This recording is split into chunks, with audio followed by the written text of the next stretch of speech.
नमस्कार दोस्तों, मैं हूं संदीप और आप देख रहे हैं नर्सिंग ट्यूटोरियल्स। चलिए शुभारंभ करते हैं।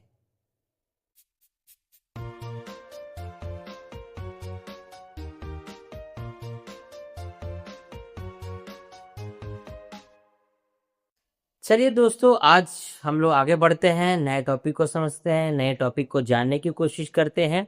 ज़्यादा स्ट्रेस टेंशन लेने की ज़रूरत नहीं है, बहुत इजी और सरल तरीके से आपको समझाऊंगा और आप बहुत इजी तरीके से समझ जाएंगे। ठीक है, आज जो हम लोग टॉपिक पढ़ने जा रहे हैं या फिर आज जो हम लोग टॉपिक जानने जा रहे हैं, वो जो टॉपिक का नाम है उसको हम लोग कहते हैं defence mechanism. DEFENCE, defence.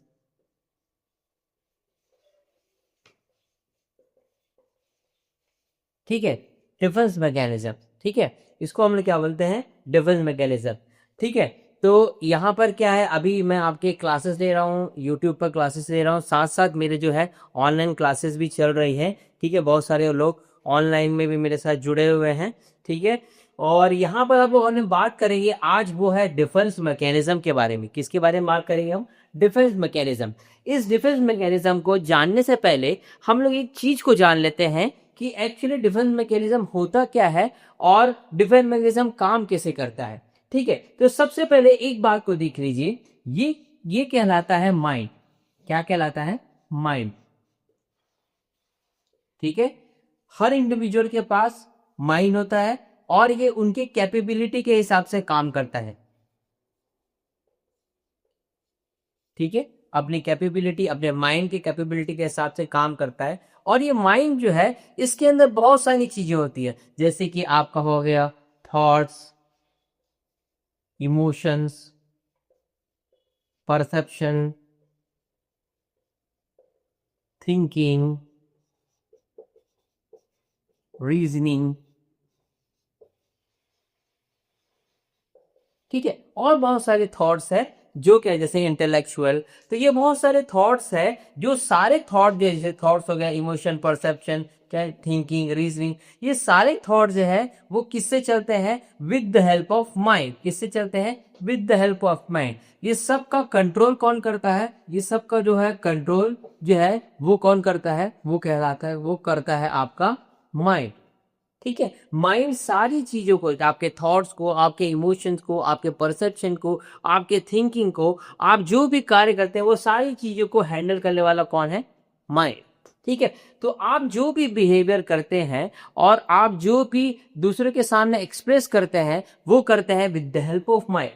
Mind की मदद से ही आप किसी भी चीज को फुलफिल कर पाते हैं, अपने डिजायर को क्या कर पाते हैं? आप पूरा कर पाते हैं। ठीक है, तो ये माइंड जो है, जो भी चीजें आपके लाइफ में होती है वो होती है with the help of mind.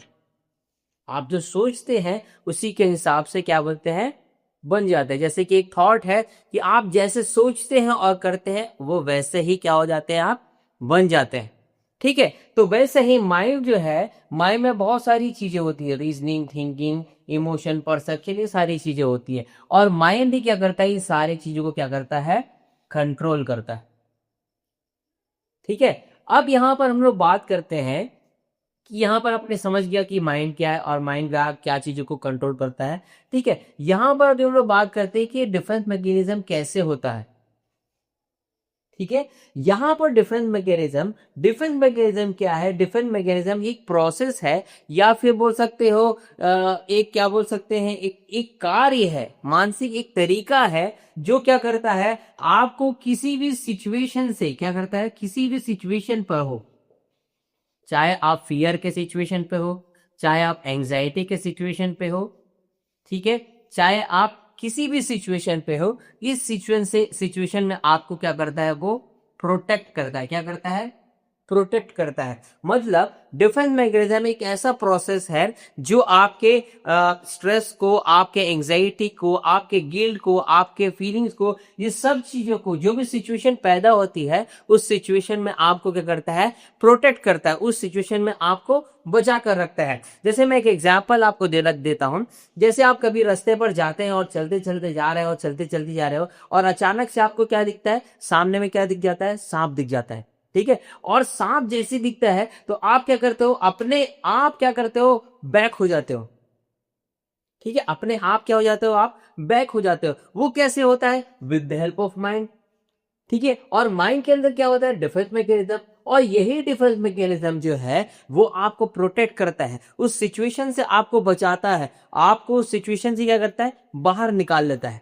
ठीक है, उसी को हम कहते हैं डिफेंस मैकेनिज्म। तो हमारे अंदर, हमारे सिस्टम में एक ऐसा प्रोसेस है, हमारे माइंड के अंदर एक ऐसा प्रोसेस है जिसको हम लोग बोलते हैं डिफेंस मैकेनिज्म, और वो हमको ऐसे सिचुएशन से बाहर निकालता है जिस सिचुएशन में हम फंसे होते हैं।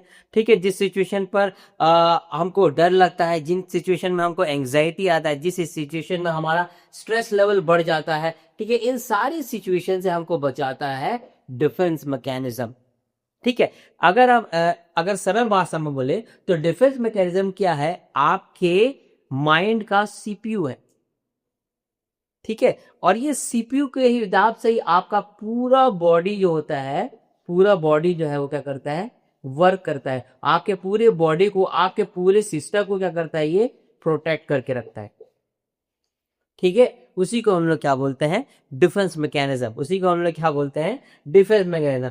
बहुत इजी और सरल तरीके से मैं आपको एक बार फिर से समझाता हूँ, और सो आपको समझ में आया होगा, लेकिन फिर भी मैं और इजी तरीके से आपको बताता हूं कि डिफेंस मैकेनिज्म एक ऐसा प्रोसेस है, डिफेंस मैकेनिज्म एक ऐसा प्रोसेस है जो हमको किसी भी सिचुएशन पर, जो भी हमारे सिचुएशन आते हैं, उस सिचुएशन में हमको ऑटोमेटिकली प्रोटेक्ट करता है। ठीक है, ये कोई सिस्टम इनबिल्ट नहीं है हमारे अंदर, ये ऑटोमेटिकली हमको क्या करता है, प्रोटेक्ट करता है, हमको उस सिचुएशन से बाहर निकाल लेता है। ठीक है, जैसे एक एग्जाम्पल, कभी मान लीजिए हम एग्जाम में फेल हो गए, फॉर एग्जाम्पल आपको बता रहा हूँ कि जैसे मैं एग्जाम में हम क्या करते हैं, फेल हो जाते हैं, तो हम क्या सोचते हैं कि अरे, बहुत कुछ लोग ऐसे होते हैं जो लगातार सोचते हैं कि अरे मैं तो फेल हो गया, मैं तो फेल हो गया, अपने लाइफ में कुछ नहीं कर सकता। ठीक है, लेकिन एक अंदर से एक इंटरनल फीलिंग आती है कि चलो हो गया कोई बात नहीं, चलो हो गया कोई बात नहीं, नेक्स्ट टाइम जो है वो मैं और बेहतर करूंगा, और क्या करूंगा, अपने एम को क्या करूंगा, अचीव करूंगा। तो ये जो इंटरनल फीलिंग होता है, जो आपके अंदर से आता है, उसी को हम लोग बोलते हैं डिफेंस मैकेनिज्म। वही आपके माइंड को क्या करता है, प्रोटेक्ट करके रखता है, ताकि आप अपने लेवल, जिस लेवल पर आप हो, उस लेवल से और एक स्टेप क्या हो जाओ, ऊपर चले जाओ। ठीक है, तो होप सो आपको डिफेंस मैकेनिज्म ये समझ में आ गया होगा। बहुत इजी है, बहुत सिंपल है। ठीक है, ज्यादा कंफ्यूज होने की जरूरत नहीं है, ज्यादा स्ट्रेस लेने की जरूरत नहीं है, बहुत मजेदार सब्जेक्ट है। और हम लोग आगे देखते हैं कि और आगे क्या क्या चीजें होती है, और नए नए चीजों को समझने की कोशिश करते हैं। ठीक है, मैं आशा करता हूँ आप जुड़े होंगे मेरे साथ। ठीक है, ऑनलाइन में भी बहुत सारे लोग जुड़े हुए हैं। ठीक है, यस यस, ठीक है, तो ऑनलाइन पे बहुत सारे लोग हैं हमारे साथ जुड़े हुए हैं। तो बेसिकली डिफेंस मैकेनिज्म हमको किसी भी सिचुएशन पर प्रोटेक्ट करने का काम करता है, किसी भी सिचुएशन पर क्या करता है, हमको प्रोटेक्ट करता है। राइट, ठीक है, चलिए आगे बढ़ते हैं, आगे बढ़ते हैं, समझने की कोशिश करते हैं कि इसके बाद और क्या क्या चीजें होंगी। ठीक है, चलिए दोस्तों, बहुत सारे लोग जुड़े हुए हैं अभी हमारे साथ ऑनलाइन, और साथ में आप ही जुड़े हुए हैं, यूट्यूब पर देख रहे हैं। ठीक है, आगे चलते हैं, क्या क्या चीजें हैं अभी हम लोग यहाँ पर जानने की कोशिश करते हैं कि डिफेंस मैकेनिज्म, इसको मैं डिनोट कर देता हूं आपके लिए डीएम के लिए, डीएम डिनोट करते हैं डिफेंस मैकेनिज्म।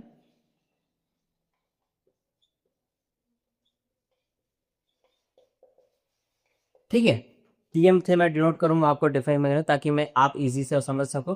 ठीक है, अब यहाँ पर हम लोग देखते हैं कि डिफेंस मैकेनिज्म का इंपॉर्टेंस क्या है।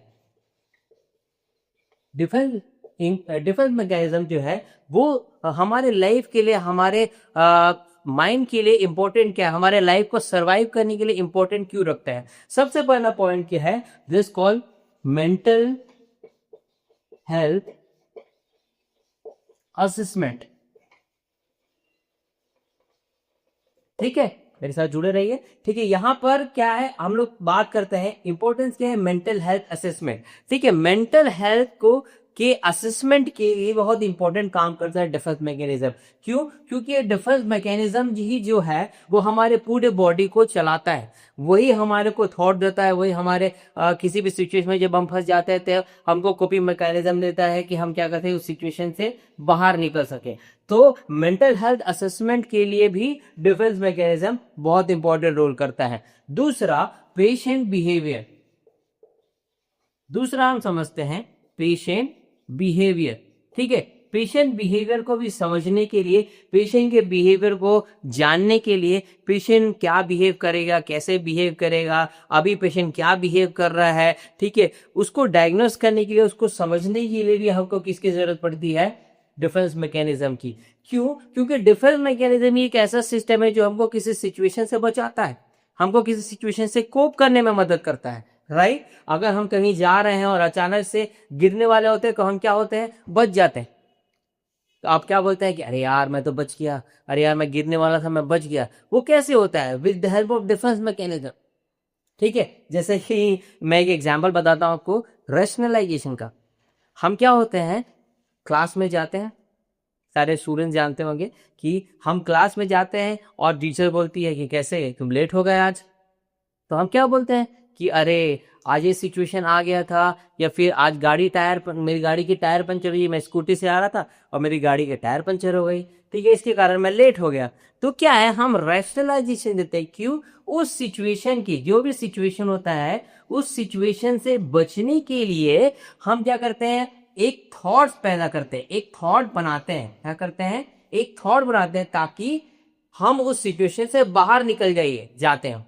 लेकिन उसमें एक मजेदार चीज क्या है?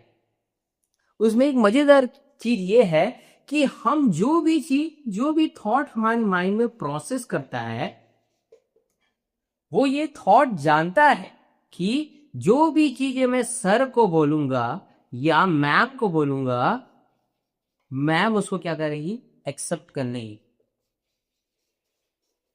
राइट? है ना मजेदार चीज? मतलब अगर मैं बोल रहा हूं कि मेरा टायर पंचर हो गया जिसके कारण मैं क्या हो गया? लेट हो गया मैडम, ठीक है, तो मेरे को पता होता है, इंटरनल फीलिंग मुझे बोलता है कि अगर मैं ये एग्जाम्पल दूंगा तो मैं सेफ हो जाऊंगा, ये एग्जाम्पल दूंगा तो मैं बच जाऊंगा, राइट? ये थॉट्स कहां से पैदा होते हैं? With the help of defence mechanism. Defence mechanism भी हमको सोचने के लिए मजबूत करता है, डिफेंस मैकेनिज्म ही हमको किसी सिचुएशन से बाहर निकालने में मदद करता है। ये डिफेंस मैकेनिज्म बहुत बड़ा रोल अदा करता है हमारे माइंड के अंदर, राइट? ठीक है, होप सो आप लोगों को ये चीजें समझ में आ गई होगी। ठीक है, इसके अलावा हम इसके अलावा और क्या काम करता है? इसके अलावा हम बोलते हैं टीसी, मतलब therapeutic communication.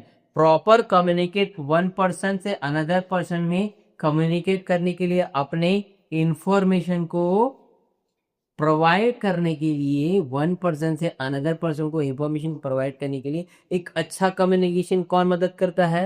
With the help of defence mechanism. अगर आपका डिफेंस मैकेनिज्म अच्छा है तब आप प्रॉपरली अच्छे से कम्युनिकेट कर पाओगे, सिचुएशन से बच पाओगे, अपने आप को कोप अप कर पाओगे। ठीक है, कभी कभी ऐसा भी होता हो आपके लाइफ में कि पर्टिकुलर आप किसी प्रॉब्लम या किसी चीज़ों में बहुत सैड हैं, आपका जो इमोशन लेवल है वो धीरे धीरे क्या हो जा रहा है? सैड होता चला जा रहा है। तो आपको क्या पता है कि मैं कोई अच्छा म्यूजिक सुनूंगा या म्यूजिक थेरेपी लूंगा तो क्या होगा? मेरा मूड जो है वो क्या है? एलिवेट हो जाएगा। लेकिन उसमें भी इंपॉर्टेंट बात क्या है कि अगर आपका मूड लो है तो आप ऐसे गाने सुनिए जो बहुत पॉप के गाने हो, जिसमें बीट्स बहुत ज्यादा हो। वो क्या करेगा? आपके मूड को क्या करेगा? एलिवेट करेगा, राइट? समझ में आया? तो ये बहुत सारी चीजें हैं, ऐसे टेक्निक्स हैं जिसके थ्रू आप बाहर निकल सकते हैं। तो बेसिकली डिफेंस मैकेनिज्म ये सारी चीजें होती है। क्यों इंपॉर्टेंट है? मेंटल हेल्थ को असेस करने के लिए, पेशेंट के बिहेवियर को जानने के लिए, उसके थॉट्स के बारे में जानने के लिए, ठीक है, बहुत सारी चीजों के बारे में हम जानने के लिए और असेस करने के लिए, साथ ही साथ थेरेप्यूटिक कम्युनिकेशन के लिए भी डिफेंस मैकेनिज्म इंपॉर्टेंट रोल अदा करता है।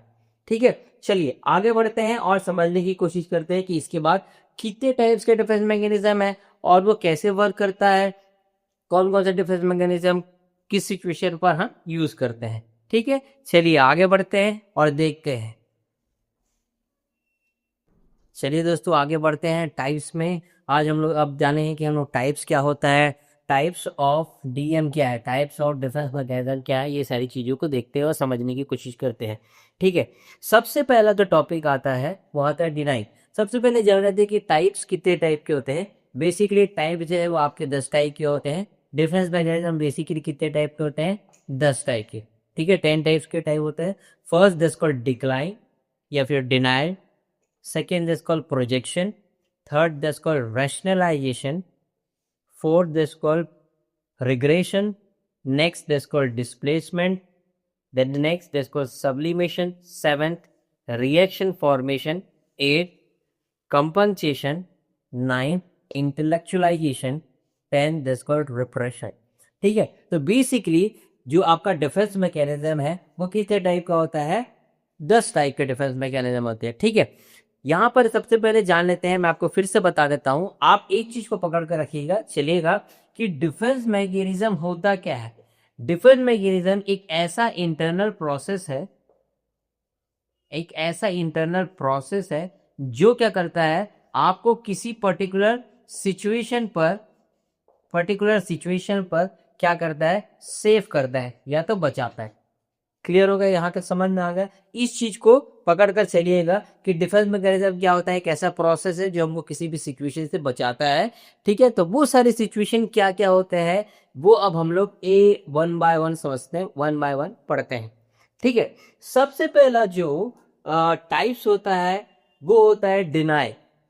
डिनाइल का मतलब होता है इनकार करना या तो बोल सकते हो मना करना।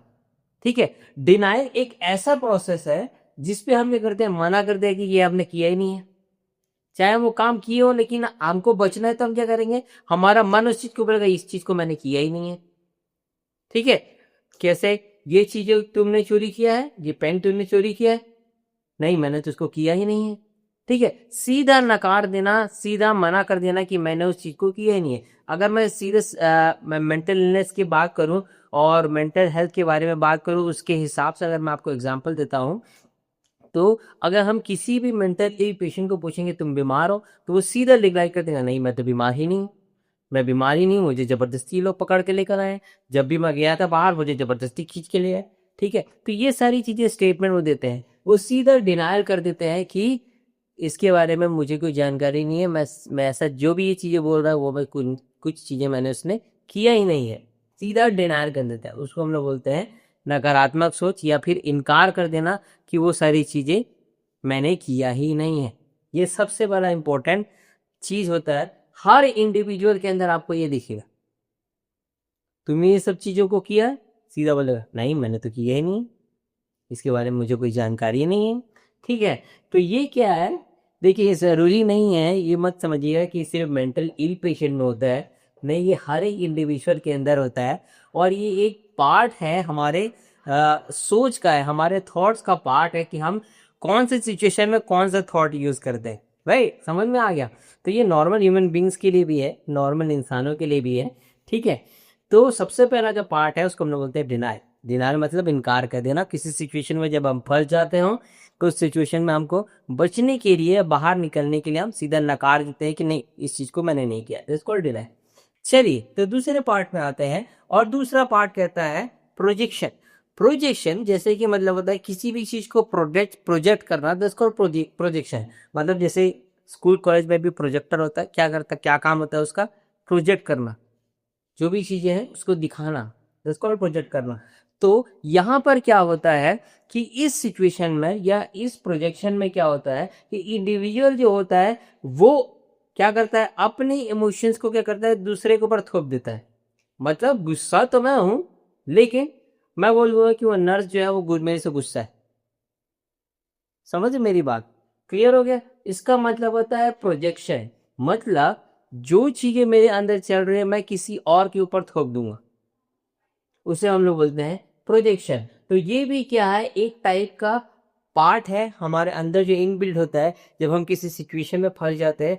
तो या फिर हम एग्जाम्पल ही मैं आपको बताता हूँ कि हम किसी से गुस्सा है, ठीक है, हम किसी से गुस्सा है और हम चाहते हैं कि वो मुझे मनाए, और तीसरा पर्सन मुझे क्या बोल रहा है कि तुम क्यों गुस्सा हो भाई उससे, तो मैं क्या बोलूँगा, मैं गुस्सा नहीं हूँ, वो मेरे से गुस्सा है।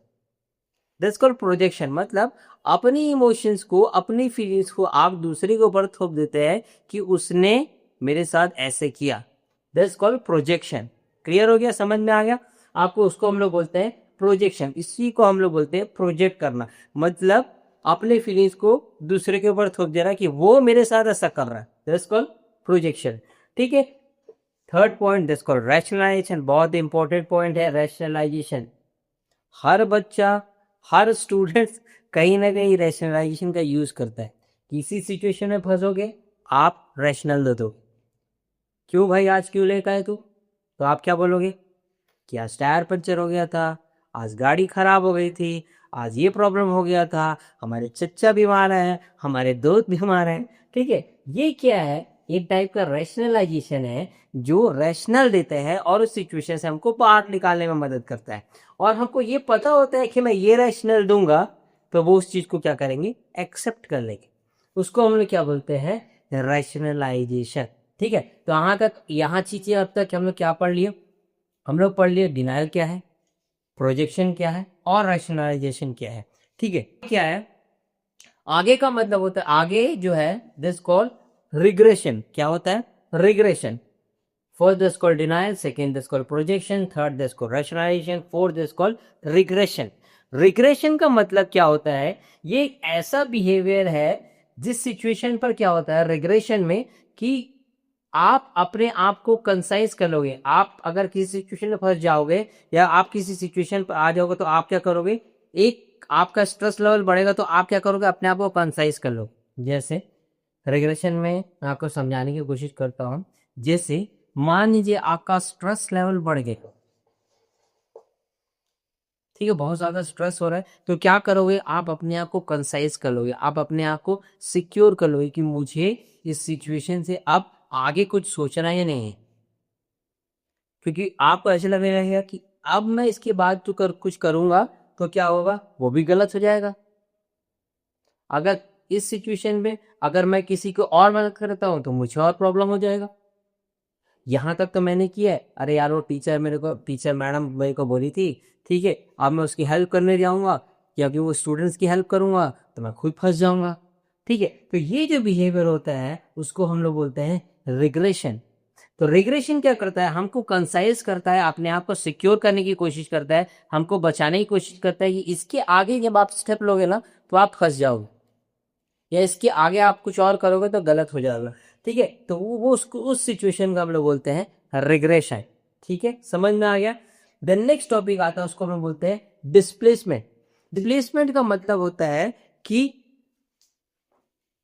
एक प्लेस से दूसरे प्लेस में जाना, दिस कॉल्ड डिस्प्लेसमेंट। मतलब यहां पर अगर आपको कोई प्रॉब्लम है तो आप ये प्रॉब्लम दूसरे जगह निकाल दो। अगर मेरे को किसी डॉक्टर से गुस्सा है तो मैं क्या करूंगा, किसी नर्स फैकल्टी पर उस गुस्से को निकाल दूंगा, या नर्स पर गुस्सा निकाल दूंगा। क्यों, क्योंकि मैं डॉक्टर को बोल नहीं पा रहा हूं तो मैं किस पे गुस्सा निकाल दूंगा, अपना नर्स के ऊपर निकाल दूंगा। मतलब मैं अपने गुस्से को क्या करूंगा, डिस्प्लेसमेंट कर लूंगा, दूसरी जगह शिफ्ट कर दूंगा। ठीक है, मुझे गुस्सा निकालने से मतलब है, ठीक है, मैं डॉक्टर पे नहीं निकाल पा रहा हूं तो मैं किस पे निकाल दूंगा, नर्स पे निकाल दूंगा। ठीक है, मैं सिर्फ एग्जाम्पल दे रहा हूँ। ठीक है, दोनों प्रोफेशन बहुत बढ़िया है, दोनों प्रोफेशन बहुत अच्छे हैं, किसी को कोई परेशानी नहीं है, लेकिन मैं सिर्फ एग्जाम देने के लिए आपको समझाने की कोशिश कर रहा हूँ कि हम डिस्प्लेसमेंट क्या करते हैं, अपने इमोशंस को, अपने थॉट्स को क्या करते हैं, दूसरे पर शिफ्ट कर देते हैं। अगर मैं यहाँ पर अपने इमोशंस को नहीं निकाल पाया तो मैं किसी और चीज में अपने इमोशंस को निकाल लूंगा, दैट्स कॉल्ड डिस्प्लेसमेंट। ठीक है, ये हमारे बॉडी को या हमारे माइंड को प्रोटेक्ट करने की कोशिश करता है। ठीक है, अब यहाँ पर आगे बढ़ते हैं, इसको बोलते हैं sublimation. Next point is called sublimation. ये भी बहुत इंपॉर्टेंट टॉपिक है, सब्लिमेशन। सब्लिमेशन मतलब क्या होता है कि हम क्या करते हैं, अपने नेगेटिव फीलिंग्स को पॉजिटिव में कन्वर्ट कर लेते हैं, दैट्स कॉल्ड सब्लिमेशन, मतलब सब्स्टिट्यूट। ठीक है, यहां पर अगर मैं मान लीजिए डांस में कुछ नहीं कर पाया तो मैं सिंगिंग में कुछ कर लूंगा। ठीक है, अगर मैं सिंगिंग में कुछ नहीं कर पाया तो मैं स्पोर्ट्स में कुछ कर लूंगा, दिस कॉल्ड सब्लिमेशन। अगर आप इस जगह पर अपने इमोशंस को नहीं पूरा कर पा रहे हो तो आप कुछ और जगहों पर अपने इमोशन को पूरा कर लोगे। That's called sublimation. ठीक है, समझ में आ गया, इसको बोलते हैं सब्लिमेशन प्रोसेस। देन नेक्स्ट आता है रिएक्शन फॉर्मेशन। रिएक्शन फॉर्मेशन क्या होता है वो देखने की कोशिश करते हैं, जानने की कोशिश करते हैं। जो हम लोग देखते हैं नेक्स्ट टॉपिक जो हम लोग देखते हैं जिसको रिएक्शन फॉर्मेशन क्या कहलाता है, रिएक्शन फॉर्मेशन। तो बेसिकली रिएक्शन फॉर्मेशन क्या होता है, रिएक्शन फॉर्मेशन क्या होता है कि आपके अंदर जो इमोशंस है उस इमोशंस को क्या करोगे आप सप्रेस कर दोगे। रिएक्शन फॉर्मेशन का मतलब होता है रिएक्शन बनाना, फॉर्म करना, दिस कॉल्ड रिएक्शन फॉर्मेशन। तो हम क्या करते हैं, सपोज मान लीजिए मुझे किसी पर्टिकुलर इंसान पर क्या है, गुस्सा है, क्या हो, गुस्से की भावना है, नफरत की भावना है। ठीक है, अगर मुझे किसी से नफरत की भावना है, लेकिन मैं क्या करूंगा, उससे बहुत प्यार से बात करूंगा, अरे यार तुम तो बहुत अच्छे हो, अरे यार तुम तो मेरे हर बार मेरी मदद करते हो। लेकिन इंटरनल फीलिंग में क्या है मेरे लिए, उसके लिए क्या इमोशंस है, नफरत। ठीक है, लेकिन मैं क्या एक्सप्रेस कर रहा हूं, मैं एक्सप्रेस कर रहा हूं कि आप तो बहुत अच्छे हैं। This called reaction formation. मतलब इंसान के हिसाब से आप अपना रिएक्शन को क्या करना, फॉर्म कर लेना। ठीक है, आप लोगों को समझ में आ रहा होगा, कुछ कुछ इमोशंस ऐसे लग रहे होंगे कि मेरे अंदर है, कुछ भरे हुए हैं, सब आपके अंदर है, जितनी सारी चीजें है ना सब आपके हमारे अंदर सबके अंदर है ये। ठीक है, बस ये है कि हम सिचुएशन बेस पर किस सिचुएशन में फंसते हैं तो ऑटोमेटिकली ये अपना काम करना स्टार्ट कर देते हैं। क्लियर हो गया, समझ में आ गया। होप सो आप लोग को अच्छा लग रहा होगा, मजा आ रहा होगा अपने बारे में जानने से। ठीक है, आइए आगे बढ़ते चलिए। अब 8वां नंबर जो आता है दिस कॉल्ड कंपनसेशन। ठीक है, कंपनसेशन, अगर मैं किसी चीजों में अपना फुलफिल नहीं कर पा रहा हूं तो कहीं और मैं अपने फुलफिल को पूरा कर लूंगा, दिस कॉल्ड कंपनसेट कर दूंगा। ठीक है, अरे यार मैं स्पोर्ट्स में फर्स्ट रैंक नहीं ला पाया, ठीक है, लेकिन अब मुझे फर्स्ट तो आना था क्योंकि मैं उसके पीछे मेहनत की है। तो मैं ले करूंगा किसी और अदर फील्ड में क्या करूंगा, उस चीजों का यूज करूंगा, कंपनसेट करूंगा, ताकि मेरा मन जो है वो क्या हो, सेटिस्फाई हो कि चलो इस क्षेत्र में काम तो नहीं कर पाया लेकिन उस क्षेत्र में मेरा कोई या फिर मुझे कोई पीछे नहीं कर सकता। ठीक है, मुझे कोई पीछे नहीं कर सकता, दैट्स कॉल्ड कंपनसेट। अगर ए मुझे नहीं मिल पाया तो मैं अपना काम किस पे कर लूंगा, बी में कर लूंगा, that's called compensate. Then next जो आता है उसको हम लोग बोलते हैं इंटेलेक्चुअलाइजेशन। ठीक है, समझ लो, इंटेलेक्चुअलाइजेशन ये जो बात होता है वो सीधा बात करता है आपके इंटेलिजेंस पर। मतलब ये जो इमोशंस है वो किसी इधर उधर की बातों पर बात करेगा ही नहीं, वो सीधा जो मुद्दा होगा उसी पर ही बात करेगा कि आज क्यों नहीं आए तुम स्कूल, सर मेरे पैर पे, पैर छोड़ो, तुम आए क्यों नहीं, क्या इंपॉर्टेंट ऐसा चीजों में तुम फंस गए थे, आज का नोट्स तुम्हारा हुआ है कि नहीं। That's called intellectualisation. मतलब इधर उधर की बातों को छोड़कर वो सीधा मुद्दे की बात करेगा कि आज टेस्ट था, जो भी तुम्हारे साथ हुआ हो वो मेरा कोई प्रॉब्लम नहीं, आज जो टेस्ट हो वो तो तुमको देना पड़ेगा, आज जो भरपाई हो वो तो तुमको करना पड़ेगा। ठीक है, दैट्स कॉल्ड इंटेलेक्चुअलाइजेशन। मतलब वो इधर उधर की बातों पर ध्यान नहीं देता, वो सीधा फोकस करता है जो काम रहेगा उसी पर, दैट्स कॉल्ड इंटेलेक्चुअलाइजेशन। क्लियर हो गया, समझ में आ गया। अब जो आता है नेक्स्ट स्टेप पॉइंट जिसको हम बोलते हैं रिप्रेशन। क्या बोलते हैं, रिप्रेशन मतलब सप्रेशन। एक एग्जाम्पल आपको, रिप्रेशन का मतलब होता है सप्रेशन, मतलब कुछ ऐसा ट्रॉमा उसके साथ हुआ हो लेकिन उसके क्या करेगा, उस चीज को सप्रेस कर ले। ऐसी चीजें हमारे साथ जो हुई थी हम किसी को एक्सप्लेन नहीं कर पाते, किसी को बता नहीं पाते। ठीक है, तो हम क्या करेंगे, उसको सप्रेस कर लेंगे। ठीक है, हम बाहर तो अच्छे लगेंगे लेकिन अपने इमोशंस को हम क्या करेंगे, सप्रेस कर लेंगे, जिसको हम लोग बोलते हैं रिप्रेशन। ठीक है, तो यहाँ पर दोस्तों मैंने 10 पॉइंट्स आपको बताए हैं कि ये सारे 10 टाइप्स है जो डिफेंस मैकेनिज्म हमारे अंदर रहता है और सिचुएशन पर काम करता है। अगर हम कहीं फंस जाएंगे तो रेशनलाइजेशन काम कर देगा, रिप्रेशन काम कर लेगा, रिएक्शन फॉर्मेशन काम कर लेगा। ठीक है, वही मैं आपको शुरू में जो एग्जाम्पल बताया था कि आप कहीं पर जा रहे हो, देखिए कहीं पर जब हम लोग जाते हैं और अचानक से कुछ चीजें लगता है कि हमारे अंदर से खुद लगने लगता है कि क्या होता है कि ये हमको हर्ट करेगा, इमोशंस आने लग जाते हैं अंदर से। ठीक है, तो ये जो डिफेंस में कह रहे हैं वो सारा काम यही करता है। कि हमको अंदर कोई बोलता है ना कि हमको अंदर से लगने लगता है कि मेरा मैं इस जगह पर सेफ नहीं हूँ। कोई बोलने लगता है कि अरे यार आज आज ही मैं मैडम को ये बोल दूंगा तो मैं बच जाऊंगा। ठीक है, तो ये सारे जो आपके 10 टाइप्स है, ठीक है, ये सारे 10 टाइप जो है वो हर एक इंडिविजुअल के अंदर होते हैं। ठीक है, और सिचुएशन के बेस पर ये अलग अलग काम करता है ऑटोमेटिकली, अपने आप। ठीक है, ऐसा नहीं है कि आप अभी मुझे नहीं तो मैं डिनायल यूज कर लेता हूँ। ठीक है, ऐसा नहीं कि मैं रेस्टलाइजेशन यूज कर लेता हूँ, ऐसा नहीं।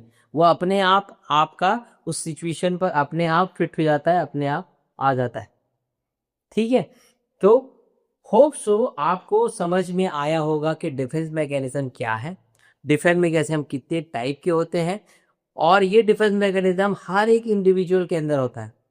ठीक है, तो जब भी आप एग्जाम दो तो आप कम से कम अपने अंदर सोचिए कि हाँ, मेरे अंदर क्या क्या थॉट्स हैं और क्या क्या चीज़ें हैं, उसके साथ रिलेट करिए। तब आप क्या होंगे, इस सारी चीज़ों को बहुत इजीली और सरल वे में समझ जाएंगे। कोई ज़्यादा स्ट्रेस वाली चीज़ नहीं है। ठीक है, नाम को पढ़िए, नाम के हिसाब से ही उसका काम है। ठीक है, तो ये सारी चीज़ें हैं, चीज़ें जो है वो आपका डिफेंस मैकेनिज्म के अंदर 10 पॉइंट्स आते हैं। ठीक है, तो होप सो आपको डिफेंस मैकेनिज्म समझ में आया होगा। ठीक है, डिफेंस मैकेनिज्म में इंपॉर्टेंस क्या है ये समझने आया होगा, कितने टाइप्स के होते हैं, किस सिचुएशन पर काम करता है। ठीक है, और मैं आशा करता हूँ कि आप इसको बहुत अच्छे से समझ पाए होंगे। ठीक है, तो मैं आपसे रिक्वेस्ट करता हूँ कि अगर आपको कोई भी टॉपिक पे डाउट होगा तो प्लीज़ ज़रूर से ज़रूर कमेंट बॉक्स पे कमेंट करिए, ताकि मैं उस टॉपिक को आपको पढ़ा सकूं, आपको क्लियर कर सकूं। ठीक है, आशा करता हूं कि आपको ये टॉपिक समझ में आ गया होगा। अगर फिर भी नहीं आया है तो आप मुझे कमेंट बॉक्स पे कमेंट कर दीजिएगा, मैं बिल्कुल उस कमेंट का जवाब दूंगा आपको। अगर कोई भी डाउट होगा तो मैं कमेंट पे ही उसका आंसर आपको लिख कर दे दूंगा। ठीक है, तो होप सो आपको ये सारी चीज़ें समझ में आया होगा। दोस्तों, होप सो मैं आशा करता हूँ आपको ये सारे टॉपिक समझ में आए होंगे, डिफेंस मैकेनिज्म समझ में आया होगा। मैं आपसे रिक्वेस्ट करना चाहता हूँ कि आप मेरे चैनल को सब्सक्राइब करिए। ठीक है, बहुत सारे लोग को शेयर करिए जिनकी ज़रूरत है, जिनको डाउट है साइकोलॉजी में, जिनको डाउट है साइकेट्रिक में, उनको भेजिए और ज़्यादा से ज़्यादा, ताकि उनका डाउट जो है वो क्या हो, क्लियर हो जाए। ठीक है, और जो भी टॉपिक साइकेट्रिक या फिर साइकोलॉजी जिस सब्जेक्ट में भी हो, आप उस सब्जेक्ट में मुझे बताइए, आप बेझिझक पूछ सकते हैं और मैं उस टॉपिक को आपको क्लियर कर दूंगा। ठीक है, इसके अलावा कि हमारा एक ऐप है नर्सिंग ट्यूटोरियल, उस ऐप को आप डाउनलोड कर सकते हैं। हमारा एक व्हाट्सएप ग्रुप है, आप उस व्हाट्सएप ग्रुप में ज्वाइन हो सकते हैं, और ज्वाइन होने के बाद जितने भी इंफॉर्मेशन है उसमें मिलते रहते हैं, कुछ टेस्ट होते रहते हैं। ठीक है, कॉम्पिटिटिव एग्जाम के भी होते हैं, साथ साथ आपके जो कोर्सेज हैं उसके भी क्या होते हैं, सिलेबस के हिसाब से कुछ कुछ टीचिंग चलता है, कुछ क्वेश्चन आते रहते हैं, बहुत सारी चीज़ें उसमें एक्टिविटीज़ होती रहती है। ठीक है, तो आप उससे भी जुड़ सकते हैं ताकि और नई इंफॉर्मेशन को गैदर कर सकते हैं। तो व्हाट्सएप का और ऐप का लिंक आपको डिस्क्रिप्शन में मिल जाएगा, आप ज़रूर से ज़रूर उसको सेलेक्ट करके फॉलो करिएगा, लाइक करिएगा, और जो भी डाउट है आप उसे क्लियर करिएगा। ठीक है, चलिए मिलते हैं नेक्स्ट वीडियो में। बाय।